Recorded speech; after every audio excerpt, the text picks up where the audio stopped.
you're in it to win it. Okay, cool. Let's run it.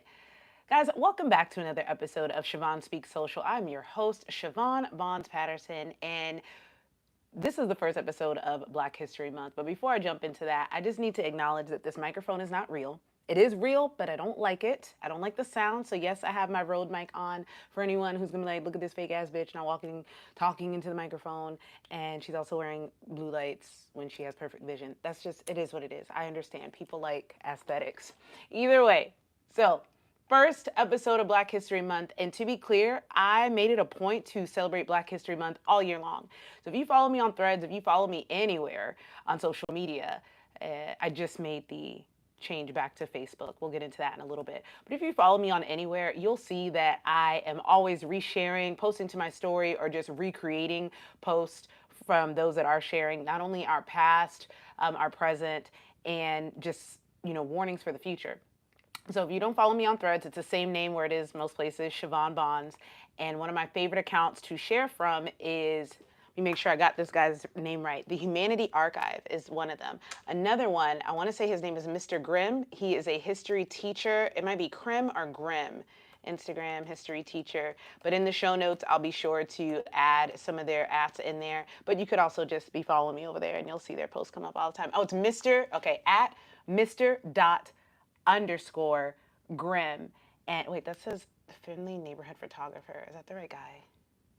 No, that's not him, guys. Do not follow that one that I just said. I'll make sure that I get his information to you, but he's a history teacher, and I want to say Chicago.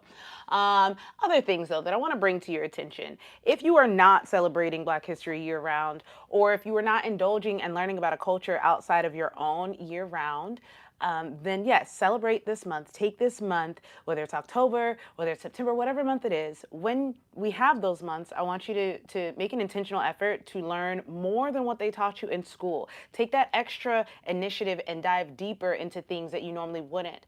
I know a lot of times I'll be in conversations with people that watch my stories, and I mean like religiously, like I'll have 30 up there that watch all 30. And then when I bring up stuff, and I know, yes, people usually just be clicking through stories, but what I'm saying is like there'll be people who have never once taken the time to like click someone's video on their story and find out more about it. They just consume. And if you've been here for any amount of time, I'm really heavy on conscious consumerism because there really is no ethical consumption under capitalism because somebody's getting underpaid somewhere, somebody's getting sexually harassed somewhere, somebody's being exploited for their humanity, overworked, underpaid, that sort of thing. Capitalism is all, there's no cap on capitalism, okay? It's more money, more power, always and forever. And so the way that we can consciously slow down that and what I do personally is be conscious. Like I'm filming this on my new iPhone that I did not want to get. Like I mean it. Like my clients were getting mad at me. My girlfriend that's a photographer is like, babe, the quality of your content, like your stuff's not getting seen and you're saying good stuff, but like your videos look like shit. And I'm like, ugh. But the reason why I wasn't rushing to get a new iPhone is because and this is a topic of debate, the book Cobalt Red. Great example. Go Google that if you never heard of it. And it talks about the conditions that those who mine the cobalt for our batteries, what their conditions are like. And it was horrific and it tore me inside. And I was like, what can I do? What can I do? Like Apple or Samsung or Tesla or whoever, they're not going to stop using the batteries, especially if they have people and they're working for pennies on the dollar. What the fuck? Like, why would they do that? And then I remembered how economics works. I may be a high school dropout. I still went back and got a degree. But I may be a high school dropout that wasn't there for economics, but I do know what supply and demand is. So if every American or every iPhone user resists the urge to update every year just because they can, that is an example of conscious consumerism. Because if we stop driving those sales, then they may have to slow down production and or they may find alternative means. But either way, someone's probably going to comment and tell me why that doesn't work, but it helps me sleep at night. Anywho, with that said, we've got a great show today, and I'm going to try to stay on topic as best as I can. Like I said, we're celebrating Black History all year long on my page. I want you to celebrate other cultures as you move through your life. And let's go ahead and jump right in. So I'm going to fly through some of this stuff because I really want to get to the end where I talk about how we're showing up on social media as social activists. But real quick, I want to give you guys a list of some Black names and authors and people that you may want to follow. Octavia Butler has written science fiction books that kind of will help you understand what the fuck we're going through right now. James Baldwin is you probably seen pictures of him and just didn't know who he was. A gay Black activist, author. His not memoirs, biographies are what catapulted him to like um, I guess, stardom in the book world. I want to have a better name for it, but one of our highly revered authors in the community. We have Toni Morrison, Maya Angelou, you may be more familiar with those. Zora Neale Hurston. I'm here in Orlando where we do a parade for her. Frederick Douglass, if you're ready to cry, if you're ready to have your heart broken, Frederick Douglass. Perhaps even some slave narratives. Bell Hooks, that name sounds so familiar and I bet most people don't know who or what she is. Go check out Bell Hooks. W.E.B. Du Bois, and I hope I'm saying this dude's names right. I want to say Ta-Nehisi Coates. He was on the Daily Show recently with Jon Stewart. Go ahead and check him out. Those are some authors that you can go ahead and dip your feet into the water and learn a little bit about Black culture. And as I mentioned before, reading a slave narrative will change your life. I have, let me see what I have. These are not necessarily slave narratives. Actually, this one is. These are some stories. This is A.J. Cooper, A Voice from the South. Let me see what time. Well, I just read something that said Democratic leader. Okay, 1892. This is a story from, you can check out some slave narratives. It'll change your life. This was one of my textbooks from when I was in, don't remember what I was studying. This is from Christian majors, or this is from the other major, the associates. Anywho, movies that I highly recommend that you should watch to help you get versed on Black culture. Things like Malcolm X.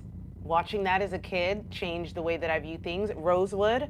One of my class roommates was one of the little boys in Rosewood, and if you're not familiar with that story, a white woman was raped and or beaten by her husband, and she couldn't tell anyone because her husband was the sheriff. So the next best thing is to say a nigger did it. And so they went out on a rampage and burnt that black town to the ground. Hanging, killing, just indiscriminately ending the lives of our men and sending our women and children into a panic and spreading out. So the next time someone tells you Black folks don't get together or Black folks can't do nothing, ask them how many towns are they aware of that were burnt to the ground because of somebody's white lies or jealousy. Okay, and with that said, other movies, Higher Learning, that one has Lawrence Fishburne, Omar Epps, and that one dude, Michael, I can't remember his name, but yeah, no, I can't even remember his name. But Higher Learning was a great, Christy Swanson was in there as well. It's from the 90s. Panther. Panther is not Black Panther from Marvel, but like Panther, about the Black Panther Party. Now, if you look up the reviews on that, one, they're low, and then two, they say it's not historically accurate. But as we are all learning, the term historically accurate, like that's a chuckle, because what the fuck? They've literally told us whatever they want us to know, whether it's true or not. So check that out. More cultural and day-to-day life movies, something like Jason's Lyric. Oh my God, that's a tearjerker. And then of course the classic Menace to Society. Are there other movies that aren't about violence and all of the atrocities that have been done in and to and from the Black community? Yes. But if you're only watching mainstream, blockbuster, Disney-esque, or at least, again, mainstream appropriate movies on Black culture, you're missing out and you're not really understanding, especially if you don't have any friends. So those movies that I recommended to you, Malcolm X, Rosewood, Higher Learning, Panther, Jason's Lyric, and Menace to Society, please go check those out. And just for some regular viewing, watch A Time to Kill with Matthew McConaughey, even though I hate him now. Matthew McConaughey, Sandra Bullock, and how could I forget the star of the movie, Samuel L. Jackson, whose daughter was raped by 2 or 3 white men who literally pissed all over her after throwing beer cans at her while she was walking down the side of the road. Can't remember if that one was based on a true story, but there's plenty of them out there. But on a lighter note, I'm celebrating my Black women all of the time. And with that said, I recently posted a thread that was like, I do not tolerate the disrespect of Black women, not publicly. And I said, if she's in the wrong, she's wrong. And I'm going to, I'll talk about it discreetly, but I'm not going to publicly humiliate a Black woman, especially during Black History Month, and then especially if you know our history. And that thought was inspired because I was having a conversation about my significant other and someone that works at the firm that she used to, and they were saying, oh, she called everyone racist and she left an angry, they basically called, my girlfriend told me that they called her the angry black woman. And this person that's talking to me about her was like, yeah, that woman's not racist. I would never, she's the sweetest person. Like, what was wrong? Is she okay? Was your girlfriend really immature back then? What was different? And two things can be true. One, my girlfriend was a little less mature than she was back then, or than she is now. But then two, the lady could have really been racist. And what bothered me the most is that the person saying this, the person defending the white woman, again, not about race, more about principle, the person that was defending these people is a black woman who has been called and is known by many to this day as an angry black woman, whether she is or not. And there have been times where people have lied on her, exaggerated her behavior, and painted her out to be the bad guy. And whether any of that I just mentioned was true, it hurt me because I thought it was, y'all are gonna judge me for this. I'm gonna be transparent. I thought it was mainly white folks who had a problem with black women. Or the whole world, even. If you watch The Good Place, the judge, when she came down to earth for like 0.5 seconds, she came back and the first thing she said is, wow, y'all really don't like black people, or black women. Anywho, the misogynoir, the assumption that the white person, what they said is right, and whatever the black person said is probably not true. As I mentioned, my girlfriend admitted that she was not super mature back then, but just that sent me down a rabbit hole of looking at how we don't, on first chance, believe the black woman or the black person. And then I thought about how online right now, one of the women, and this goes on to what I've been saying online lately, that it's so loud, it's so noisy, everyone's saying so many things. But a couple of the women that I look up to, not even a couple of the women, a lot of the creators that I follow, activists, they all right now are saying something different. And it's very confusing, especially if you're not well versed on this stuff, and especially if you don't have the ability to think for yourself. You're like, one person that I really trust and has a great opinion on this is saying this, and then one person that I really trust their opinion about this is saying that about this, and then it's like, well, what do we even do? And this is why people check out. I want to keep it on black women real quick though. I see black women on the media. There's three that I'm thinking of, and I'm not going to say any of their names. The first one was in her car, angry, rightfully so, and she's going off on Republicans, conservatives, who the fuck ever, but she was really angry, and I felt it in her soul. But I also felt it in my spirit to maybe for people in the comments be like, because in the video she was addressing those people. It wasn't like she was venting about them, she was talking to them. So I'm thinking in my head about everything everyone said about the left and how we yell and we're so mean and we're supposed to be the good guys, but we're so judgy. And I'm like remembering how many young boys who, again, were exactly how I just described, had no idea who to turn to, who to look to, who to trust, so they went to the right, who wasn't yelling at them and berating them. And everyone's telling white men they're the worst thing ever, so a white boy is gonna be like, oh my God, you know what I'm saying? So I'm listening to her words and I'm understanding her anger and I'm understanding her intention, but I'm like, sis, and I think I began with, I was like, I feel your anger and your rage. I have found that when I'm trying to communicate to someone, relationship or rebuke without relationship doesn't get very far. As soon as you start yelling, they tune you out, or they'd rather learn it on their own time, whatever. But and she said, I love that for you, sis, and I'm not holding nobody's hand, this, that, and the other. And I understand, like I said, she was rightfully angry, there's nothing wrong, and it was her page. I was like, I would never tell you how to create content. However, if your intention is to truly communicate with these people, this isn't it. This is not going to work. No one's going to sit and listen to your black angry woman video and nod their head like this unless they've got some serious white guilt going on, and some people do. But you don't want people like that. You don't want the people that are just flip-floppy and on our side because they feel bad for us or feel bad because they're guilty. I want people who have come to the conclusion that they were wrong and made a conscious choice to turn away. That's called repentance even, right? I want someone with a repentant heart. And what I've learned from being a minister is that shame is a shitty teacher, right? And again, rebuke without rebellion, a rebuke without relationship breeds rebellion. So if all we're all doing is getting online and yelling at the other side, again, we're rebuking people without a relationship, so it's only going to push them further away. That's all that I was saying. She wasn't disrespectful back to me, and I appreciate that. Nobody in the comments came for me, thankfully, because she didn't either. But it's just something to think about. And being an Aquarius and being who I am as a person, I understand that the shit that comes out of my mouth sounds batshit crazy to most people, but I'm not going to stop speaking it. And that brings me back to my main thing. Like, I would never, I told her what I wanted to say without disrespecting her. That's what I mean by I don't allow disrespect for Black women publicly. What she said, I don't think is the most effective way. Do I need to call her out her name, call her stupid, call her angry, share her post, act a fool? Like, no, that's crazy.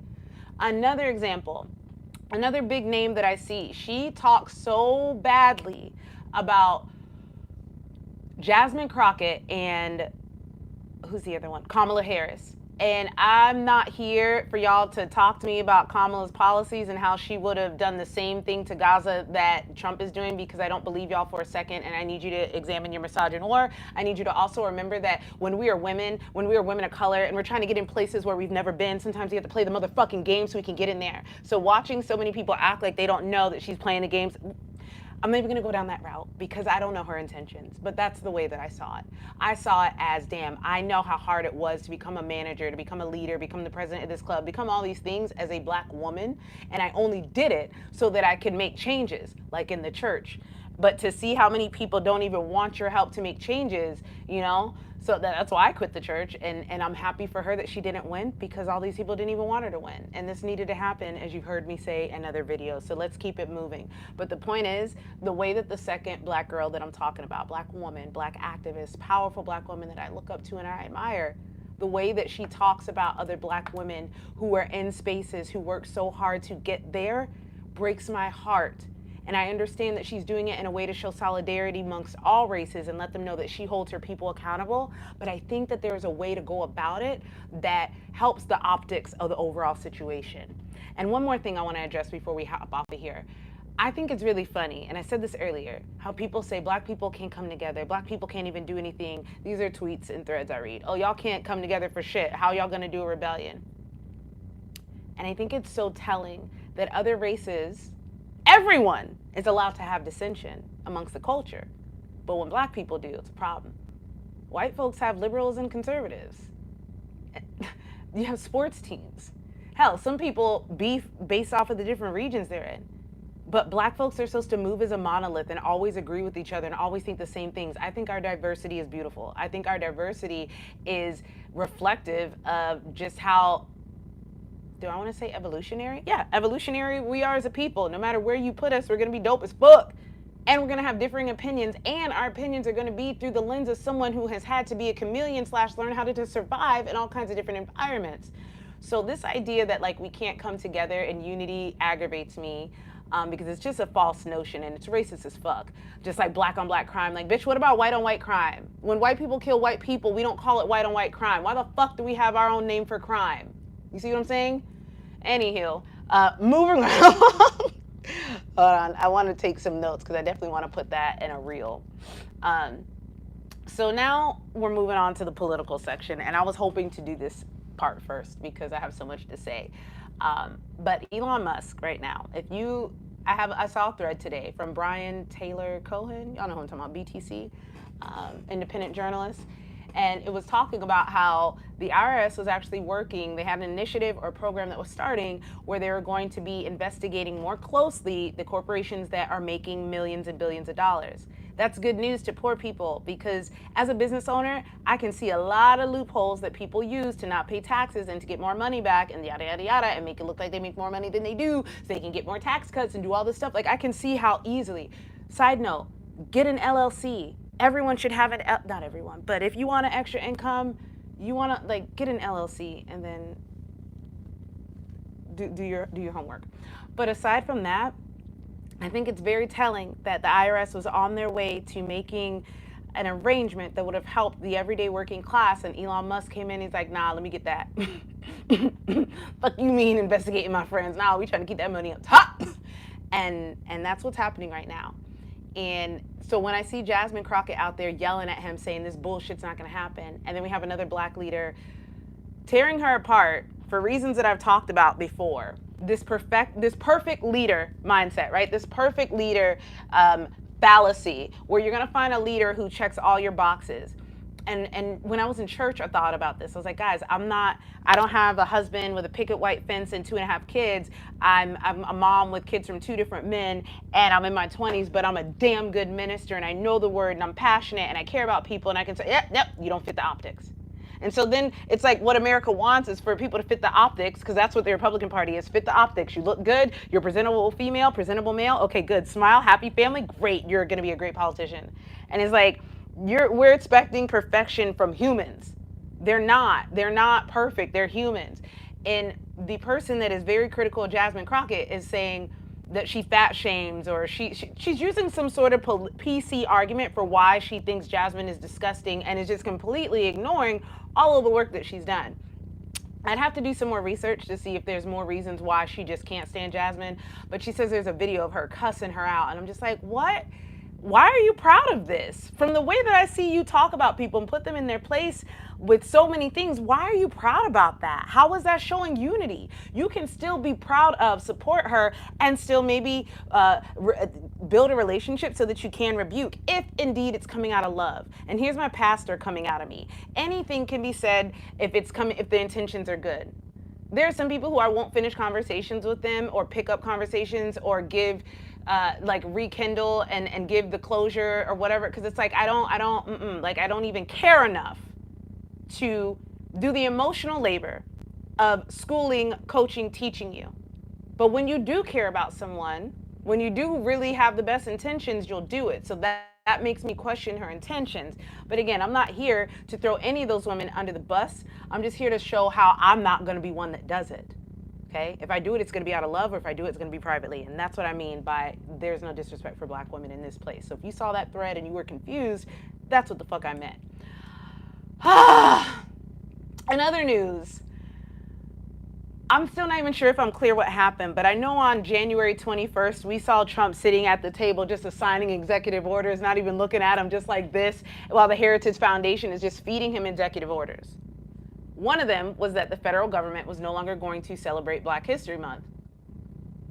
And then on the first day of Black History Month, the White House released a press conference, or a press release signed by Donald Trump, talking about how proud he is to celebrate the achievements of Black Americans, and this, that, and the other. And we're all just sitting there like, what the fuckity-fuck just happened?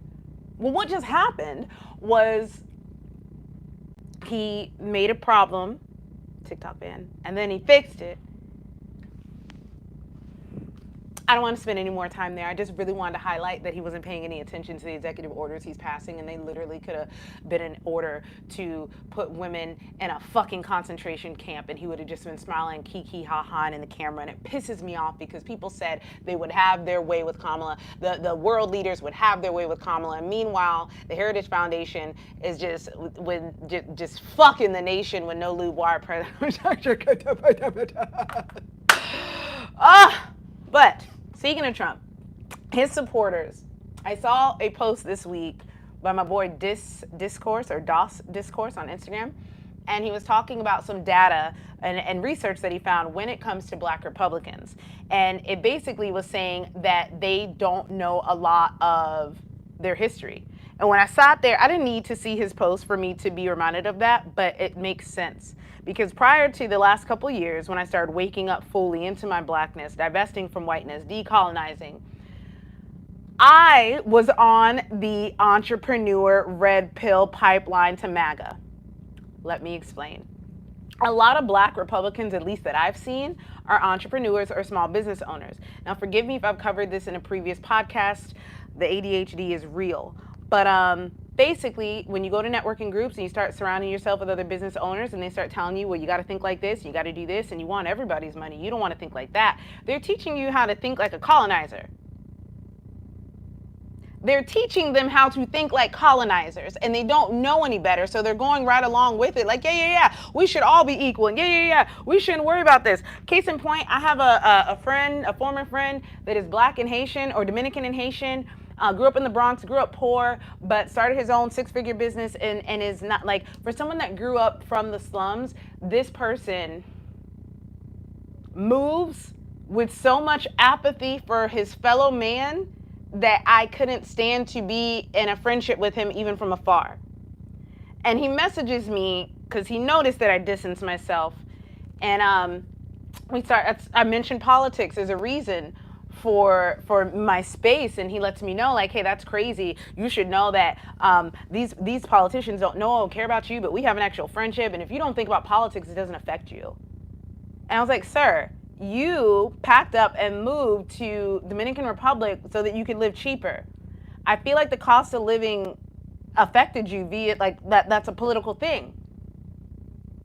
When you become an entrepreneur, if you want to get to the top fast, like if that's your goal, then you're gonna have to lose a lot of your humanity, because that's how capitalism works, as we talked about before. So to listen to Black Republicans or people of color and just listen to how they have been sold this idea of getting rich and abandoning your own life, because it goes so streamlined. You got to get comfortable being uncomfortable. You got to do things you've never gotten, or to get things you've never gotten, you got to do things you've never done. And before you know it, all this mindset shifting, all this changing your beliefs, all this rewiring your subconscious, all this rewiring your mind for success, and you look up and all you've done is rewire your mind to think like a colonizer. I just thought that was worth sharing when it comes to Black Republicans. And if they're not entrepreneurs, 9 times out of 10, they are pick me energy. They are, I'm a good one, look at me, I'm pretty, please love me. Please tell me that I'm pretty even though I'm Black. Please tell me I'm smart even though I'm Black. Please accept me into this club because I don't get accepted by my own because I don't talk Black enough for them, so will you guys like me? That's what it is. And it all boils down to them needing to work on themselves, which brings me to am I done yet? Are we concluding yet? Let me check these notes. Hell no, I gotta wrap this shit up. I've been on here for almost 30 minutes again. We all need therapy. We all need so much therapy, not just Black folks, but everybody. We all need a significant amount of therapy, because all these issues that I talk about on this podcast can always be traced down to some sort of psychological issue, some sort of hurt child, some sort of inner child healing, because your childhood trauma becomes your adult drama. Yes, that's going on a shirt. Don't you dare take that phrase. If you do, my sister's a lawyer, I'm gonna come for you. Your childhood trauma becomes your adulthood drama. And that is what we're dealing with. A bunch of adults walking around traumatized with no therapy and no healing tools, no self-soothing, no emotional regulation. With that, I'm gonna take a sip of Celsius.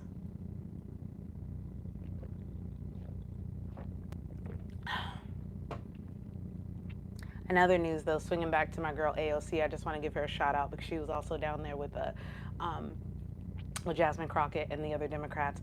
And before I act like I just hate the Democrats because I'm not very proud of them, it's about time they actually did something. And I think the reason why it's been taking so long is because they're all old as fuck and they don't move as fast as we do, and they're still trying to fight the fight of like their day, and they don't realize that we fight a little different now. Even in the Bible, it said you're not going to be fighting like how y'all used to. It's going to be spirits, principalities, and we're literally watching the principalities are what's ruling, the evils, the greed, the ego, the patriarchy, you know what I'm saying, like the violence, like that's what we're fighting against right now. And I was up at 3 o'clock this morning. I couldn't sleep. My girlfriend also got out of bed, and so that woke me up. But I couldn't sleep because I just kept hearing in my head, yes, Kamala's husband is an Israelite, is Jewish. So chances are they would still always side with Israel.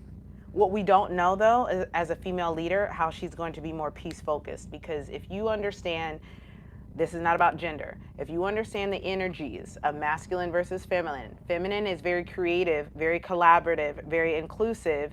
And when women get power and money, if you look at how we spend it, it usually goes towards some sort of like health programs, nutrition, things that make the community better, not bombing people.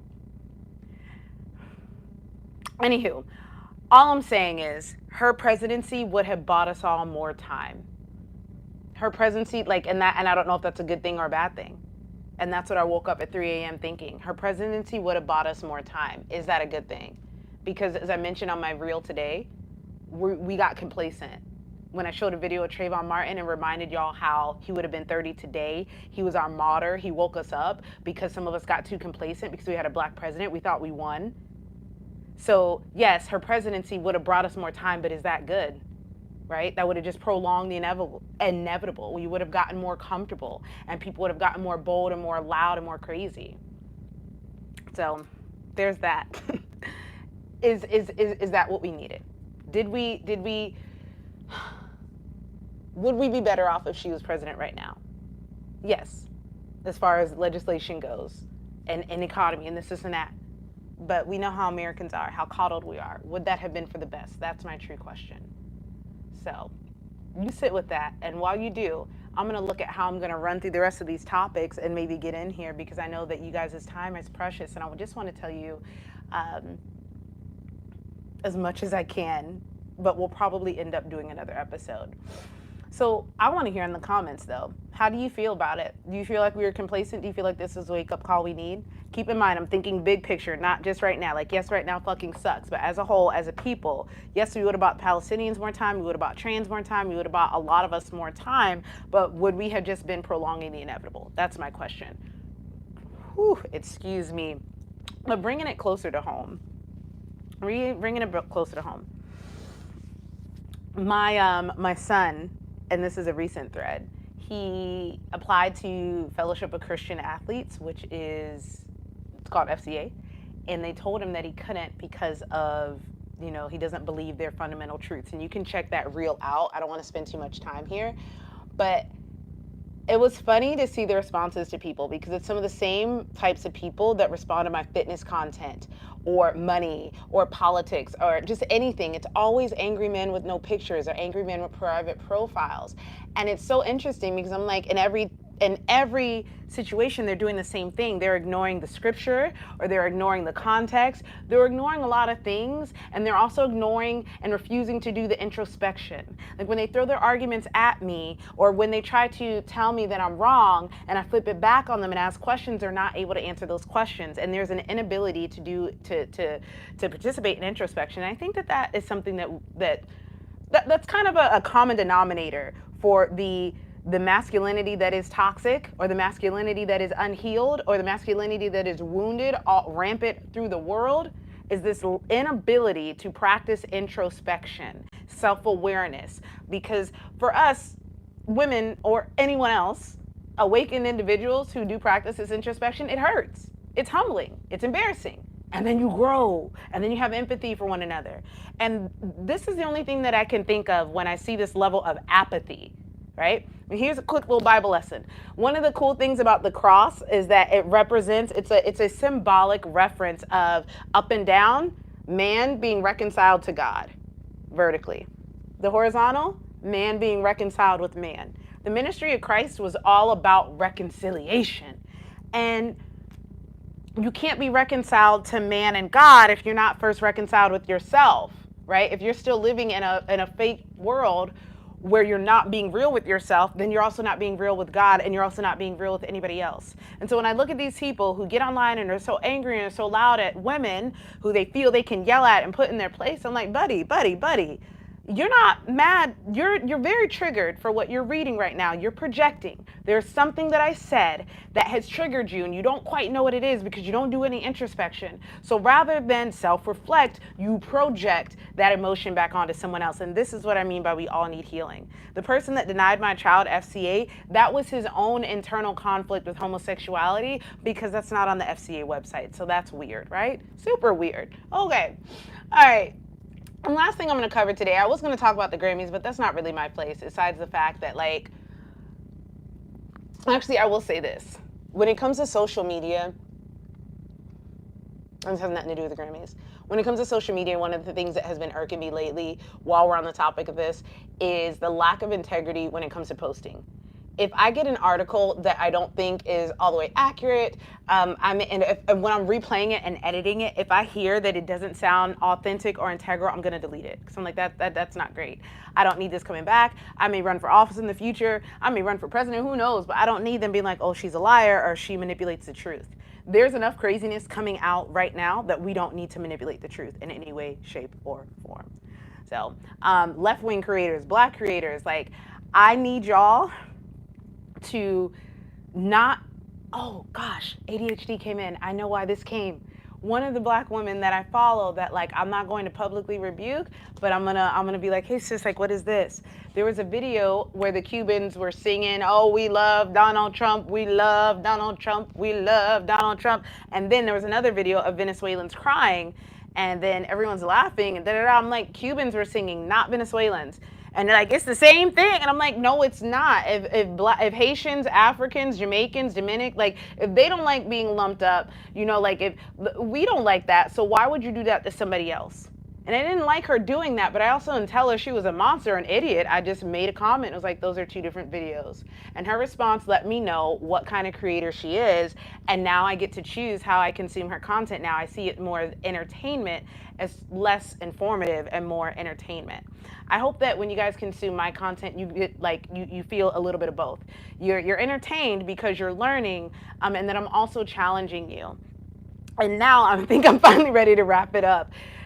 On that note, if you will, I get asked, are you going to have any interviews? Do you have people on your show? Do you have people on your last show?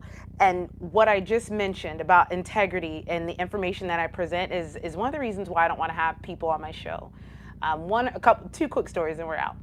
When I was a pastor, when I was a youth minister at this church, we had an evangelist come, as we often do, and the head youth pastor asked me if they could have me on stage, share my story. I was like, they're DEI. I was like, there, oh my God, she's been through everything. Get her up there. You're never going to believe what she's been through, person.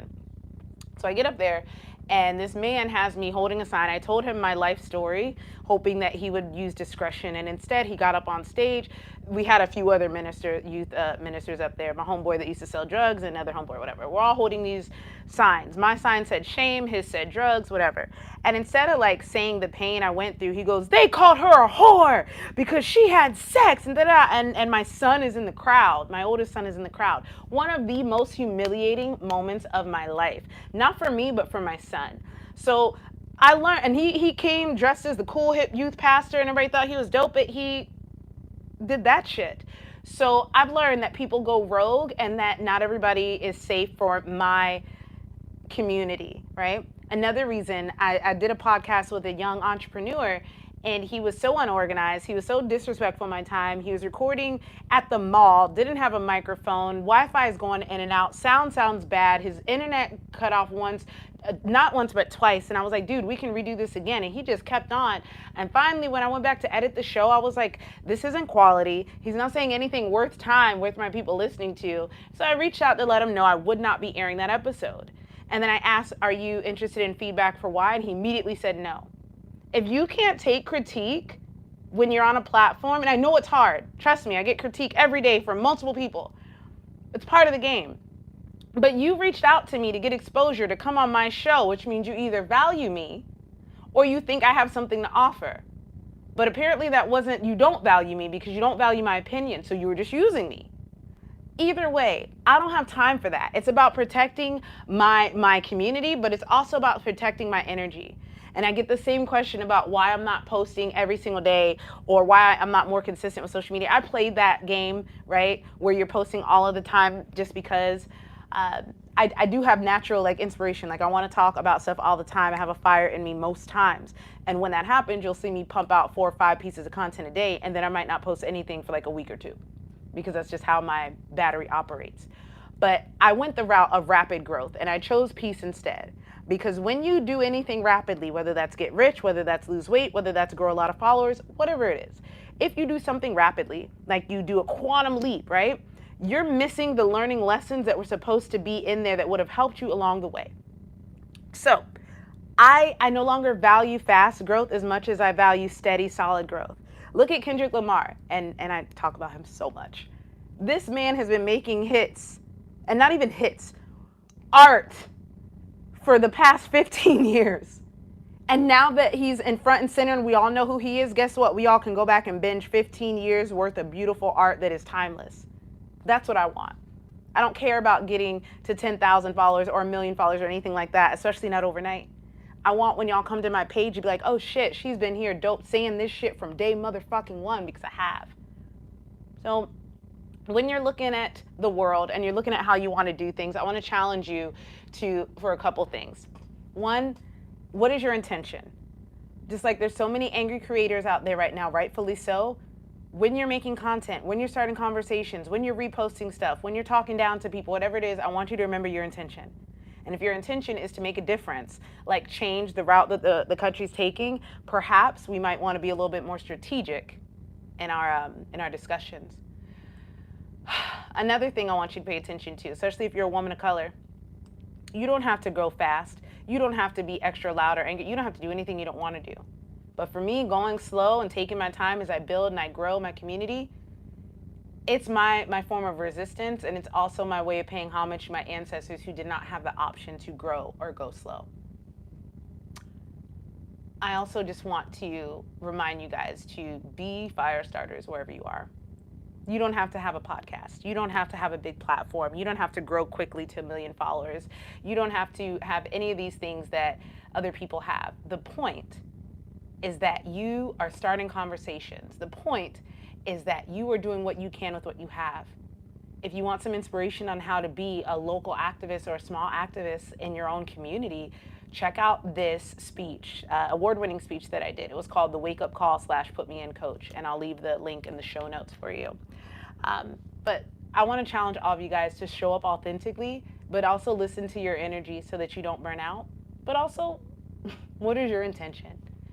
So I hope that you guys enjoyed today's show. Thank you for bearing with me. You know that I'm all over the place. I will probably be dropping another one before the end of this week because there's just so much stuff happening. And with that said, do not let the overwhelm get to you. Stay true, stay blessed, peace, love, and protein. Happy Black History Month. And I will see you guys next time on Siobhan Speaks Social.